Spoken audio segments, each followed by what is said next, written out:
আমরা সবাই জীবনে সফল হতে চাই। আমাদের সবারই কিছু স্বপ্ন থাকে, কিছু লক্ষ্য থাকে যা আমরা পূরণ করতে চাই।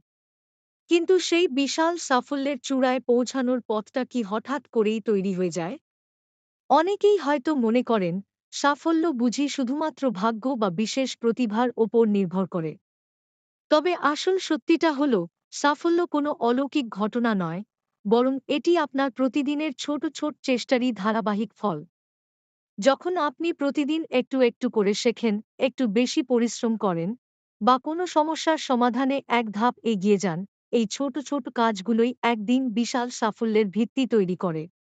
ঠিক যেমন একটি ছোট বীজ থেকে একদিন মহিরুহ জন্মায়, তেমনি আপনার প্রতিদিনের ক্ষুদ্র প্রচেষ্টাই আপনার বড় স্বপ্নের জন্ম দেয়। তাই সব সময় মনে রাখবেন, সফলতা হলো ছোট ছোট চেষ্টার যোগফল, যা প্রতিদিন করে যেতে হয়।